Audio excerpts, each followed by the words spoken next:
Hello and welcome to State of Entertainment. I am Lafiria and I will be your guide through the world of competitive Pokemon. With this first video, I'd like to show you some of the basics of Pokemon single battles, including switching, attacking, and saving versus sacking your Pokemon. I'd also like to clear some misconceptions people have about luck. It is a factor in the game, but as it stands, it's something that everyone has to deal with, not something only your opponent is blessed with. I'll be using a random battle for this video to show you it's possible to beat any opponent, even if his team seems much stronger than yours if you can outthink them. So the battle starts and I am immediately at a disadvantage. Manectric is faster than Crawdaunt and can probably kill me in one hit, especially if it goes Mega. Since Crawdaunt is a powerful Pokemon to do the combination of the Life Orb item and the Adaptability ability, I don't want to lose him just yet and I switch out. Manectric does go Mega, but thanks to White Smoke, Torkoal doesn't get the attack drop from Intimidate. Thunderbolt still does enough damage for a 3-hit KO, and I know I can threaten him back with Torkoal's Lava Plume, so I go for the safe option and try to neutralize him with Yawn. Switching out with Volt Switch instead of manually is almost always the better choice, since you will be inflicting damage at the same time. Now my Torkoal has a kill range of anything Shaman Sky uses, even if it's drowsy. However, Air Slash does not have enough damage to one-hit KO a Pokemon that is not weak to it, and Seed Flare is not very effective against Flying-type Pokemon, so I see a chance of switching in my own Mega safely. Mega Manectric comes back and takes a Heatwave on the switch. At this point, the only Pokemon I know he has are the Mega Manectric and the Shaman Sky, and while Hurricane would most certainly kill the Grass type, Heatwave also hits for super effective damage, while hitting Mega Manectric for neutral damage. In a normal battle, you have at your disposal a list of the Pokemon the enemy is going to use, and should always choose your attacks based on his entire team and what he might switch in to take a hit, instead of just based on the Pokemon you are facing.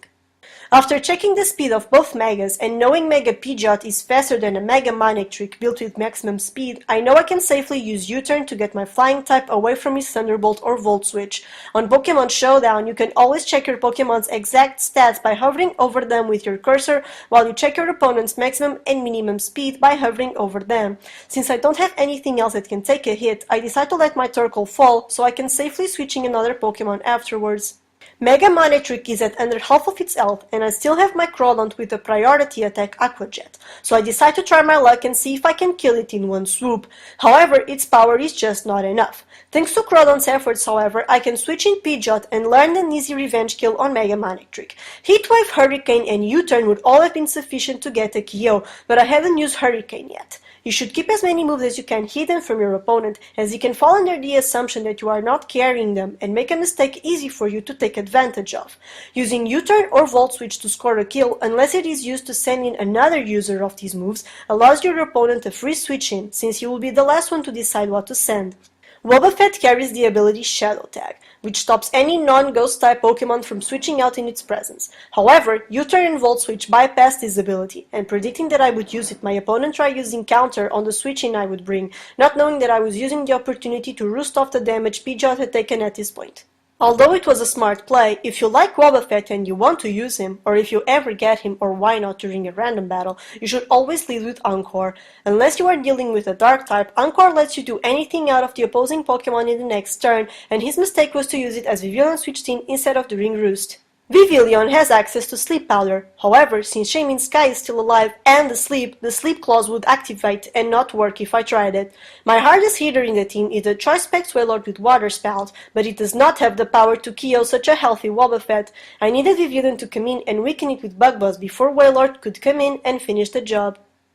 Shaman resists Water Spout, and you want to keep anything with Water Spout or Eruption as healthy as possible, so I switch in my Mega Pidgeot and score the easy kill. Reshiram hits extremely hard with Choice Specs Draco Meteor. However, since that move comes with a special attack drop, it has to be switched out after using it or risk losing a considerable amount of damage. This set was not a Specs variant, but I sent in Solrock thinking that it would be KO'd regardless. Now, this is the battle where I want to talk to you about luck. First, both of our attacks miss. I activate Trick Room because of faster healing due to Morning Sun and the flint chance of Zen Headbutt, and even if Solrock fainted to a Draco Meteor, under Trick Room Wailord would still be faster than Reshiram. However, in the last turn of Trick Room, Draco Meteor hits and crits Solrock. Thanks to the special attack drop, Reshiram isn't going to hit so hard on its next attack, regardless of what it might be. It will always kill Solrock, but Mega Pidgeot can come in rather unscathed. And this is the second part of the luck game. Pidgeot's Hurricane confuses Reshiram and it hits itself, losing the second attack. You might now say both parts got very lucky in this same game. There is nothing Pidgeot can do versus Tyranitar, so I use U-turn's damage to switch in my Solrock again and let it take the fall so that Wailord can come in without losing any damage from Crunch or the Sandstorm. Switching in Sceptile was also intelligent, as it can take a Water Spout and force Wailord out with, in this case, the red card. Spending red card also activates the ability Unburden, which is not released yet, but random battles don't really care about that. Thanks to Unburden, Sceptile becomes faster than Mega Pidgeot, but Hidden Power Ice is not enough to take him out. After Sceptile falls, one last Hurricane ensures Tyranitar is in kill range of Wailord, and after checking it is faster, Water Spout finishes the job. Now that the battle is over, let's compare both teams. A team of 2 legendary, 1 pseudo-legendary, and one of the strongest Mega Pokemon on the format was beaten by a Choice Specs Wailord and a Mega Pidgeot, thanks to Smart Play.